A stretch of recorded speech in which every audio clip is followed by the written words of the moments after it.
I try to protect the privacy of my friends' personal lives. He's all in. He's a heck of a player. When you get dressed pregnant and something fits, I feel like you don't question it. Instagram her and be like, yo, can I get those YSLs back?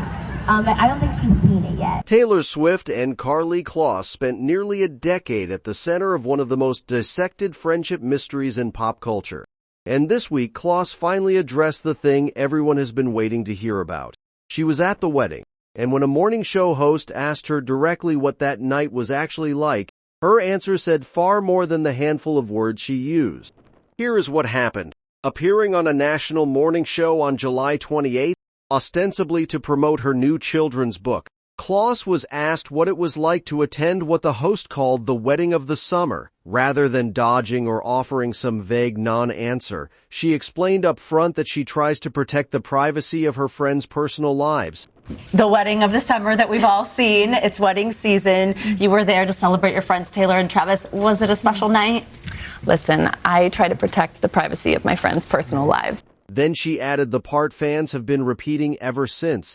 She said that what she will say is that they are an amazing couple and that she is so happy for them. That was it.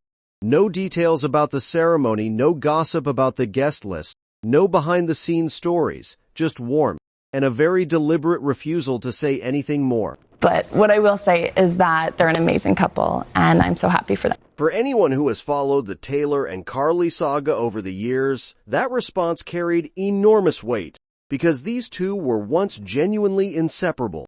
They met backstage at a major fashion show back in 2013, attended award shows together, and by 2015 they had appeared on the cover of Vogue as a pair. Describe each other using a single emoji. Yours is the sunshine. Like the sun. You're the princess, because she's beautiful and has blue eyes and red lips and blonde hair, and she's wearing a crown. You're the princess. Thank you. That is the kind of joint feature reserved for friendships the public genuinely invests in.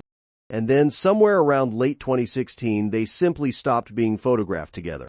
The theories snowballed from there. The suspicion hardened significantly in 2019, when Taylor did not attend either of Karlie's two wedding ceremonies to her husband Joshua Kushner.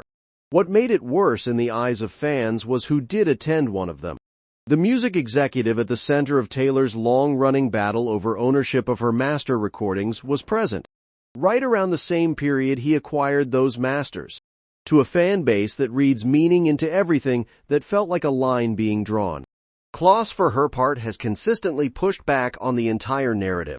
She once told a major newspaper simply not to believe everything you read, insisting the two still spoke frequently. Over the years, she has continued showing up in ways that quietly contradicted the feud story. She attended Taylor's Reputation Stadium tour, then turned up again at the Eras tour, and publicly liked Taylor's engagement announcement last year. Which brings the whole thing to this month, when Kloss was photographed leaving a building in downtown Manhattan in a floor-length gold gown on the evening of July 3rd, alongside her husband. The destination was fairly obvious. She was going to Madison Square Garden. And an invitation to that particular wedding, given how ruthlessly the guest list was curated and how many longtime friends reportedly did not make the cut, functioned as its own kind of statement. You do not invite someone to a 1,000-person non-disclosure agreement, protected wedding if there is genuine bad blood. So while Karlie gave away almost nothing about the ceremony itself, the mere fact that she was standing there in gold and that she chose to speak about the couple with that much affection weeks later essentially closed a chapter fans have been speculating about since the middle of the last decade. Sometimes the answer to a decade-long mystery is not a dramatic confrontation or a tell-all interview. Sometimes it is just an invitation, quietly accepted. The reunion is only one of several stories keeping this couple's orbit busy right now, because attention has swung back toward football, and specifically toward the man who has coached Travis for his entire professional career. Andy Reid has spent the past several months batting away questions about his own future, and he has been consistent in his answer. Despite a genuinely difficult season that saw Kansas City finish well below expectations and miss the postseason for the first time in over a decade, Reid has made clear he intends to keep coaching. He has reportedly told people close to him the same thing, dismissing the retirement chatter that swirled around him during the worst stretch of his tenure there. His comments about Travis have been just as revealing. Speaking about the tight end's own retirement deliberations, Reid emphasized that the important thing was simply that the two of them were still talking. He explained that as long as there is communication, that means people want to move forward. There is communication, though. That's the main thing, Sam. And so I always go, I've said this before to you, just as long as there's communication, I'm good. That means people want to move forward, and I think that's where Travis. He was careful not to speak for Travis, saying he wanted to give him space to sort it out on his own terms, having played the game at a high level for a very long time. I'm not trying to put words in his mouth at all, and I try to give him some space here. He's been doing this a long time. He also revealed the advice he gave Travis after their season ended, telling him essentially to get out of town, relax, and take care of himself mentally and physically before making any decisions. And I always tell the guys, hey, listen, get out of here. You know, he's an older guy. Get out and get your mind is where it's not one day after the Super Bowl. Get out there and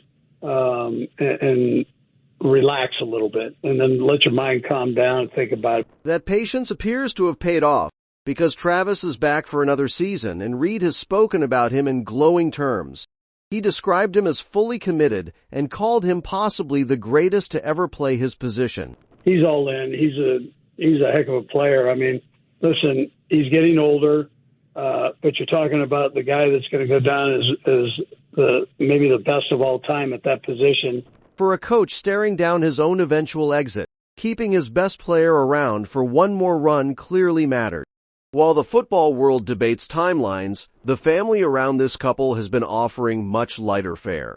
Kylie Kelce recently spent a segment of her podcast talking about maternity fashion, and it produced one of the more relatable moments in her recent run. Her philosophy on dressing during pregnancy was refreshingly blunt. If it fits, you wear it, period, end of discussion. When you get dressed pregnant and something fits, I feel like you don't question it. And that might have been what happened right here. Queen Emma wants to know if I have any actual maternity clothing hacks. And my maternity clothing hacks is if it fits, you wear it. She admitted without hesitation that she wore her husband's extra-large shirts constantly while pregnant. She kept wearing them well after giving birth, and she still occasionally steals them even now, years down the line. Does that mean that I, for multiple pregnancies, opted for my husband's 2XL t-shirts? 1,000%. Did I continue wearing them after I gave birth? Yes. Do I steal his shirts on occasion still, even though we're pretty far out? Also, yes. She also confessed that her typical maternity style when staying home was completely identical to her style when leaving the house, before laughing that it was, in her words, so bad. The detail that made people laugh hardest involved jeans. She revealed she owned something like 100 pairs of maternity jeans, and yet consistently wore just one single pair, because she never actually enjoyed the experience of the rest. It is the kind of ordinary, funny, deeply human admission that has made her podcast such a hit, and a nice reminder that behind all the wedding spectacle and non-disclosure agreements, this is still a family of people complaining about pants. Elsewhere, one wedding guest served up the single funniest piece of gossip to emerge from the entire celebration. Because Olympic gymnast Simone Biles appeared at a fitness festival in Chicago and was asked, point blank, whether she could share any gossip from Taylor's wedding. Her answer came instantly. Avril Lavigne stole her sunglasses. Biles went on to explain that she had already slid into Lavigne's direct messages on social media asking essentially whether she could get her designer shades back. She admitted she did not think Lavigne had even seen the message yet. Instagram her and be like, yo, can I get those YSLs back? But I don't think she's seen it yet. Yeah. Biles attended the wedding with her husband, and NFL safety, and afterward posted photos of the two of them in coordinated maroon outfits. She captioned the post with a line about the perfect love story, followed by the perfect night, styled with a nod to the couple's shared initials. When one commenter questioned why Biles was even invited in the first place, she delivered a genuinely excellent response, noting that people should remember she only shows the public what she wants them to know. The friendship is actually well documented. Taylor publicly supported the American gymnastics team back in 2016, narrated a video about Biles's return to competition after she withdrew from events for mental health reasons, and praised Biles publicly when she performed a floor routine set to one of Taylor's songs at the Olympic trials. And as for Louvine, she was not just a guest either. She reportedly performed her signature hit at the reception, which somehow makes the sunglasses theft even funnier. The last reaction worth mentioning came from an unexpected source, and it might be the most charming of them all. Because New England's head coach Mike Vrabel attended the wedding with his wife, and he finally addressed it in the least likely setting imaginable, at a team press conference. Vrabel broke from standard protocol and handed the opening question not to his usual reporter, but to an 8-year-old girl named Olivia, the daughter of a Boston sports writer. When she asked him about the wedding, Vrabel lit up and told her it was good, describing it as a fairy tale, or whatever it is she says in that song. Taylor's wedding. It was good, thank you. It was a fairy tale, or whatever she says in that song. He was almost certainly reaching for the title of a Taylor song from 2010 about a day being a fairy tale and mangling it in the most endearing way possible. A veteran NFL coach standing at a podium fumbling a pop song title to answer a question from a child is exactly the kind of moment that cuts through all the manufactured drama surrounding this wedding. Taking stock of everything, here's where things land. Karlie Kloss finally broke her silence about attending Taylor's wedding, offering nothing but warmth while carefully protecting the couple's privacy, effectively ending nearly a decade of feud speculation with her presence alone. Reid has continued to dismiss talk of his own retirement while speaking generously about Travis and the space he gave him to make his own decision.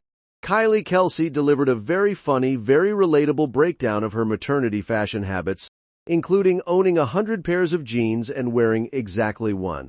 Simone Biles accused Avril Lavigne of walking off with her sunglasses at the reception and has apparently not gotten them back. And Mike Vrabel called the whole thing a fairy tale while butchering the song title in front of an 8-year-old. Nearly a month on from the ceremony, the wedding is still producing stories, and the best ones are not the scandals or the leaks. They are the small human moments. An old friend showing up in gold. A coach giving his star player room to breathe. Stolen sunglasses, 100 pairs of jeans, and a fairy tale or whatever it is she says in that song. That's all for this video, folks. See you next time.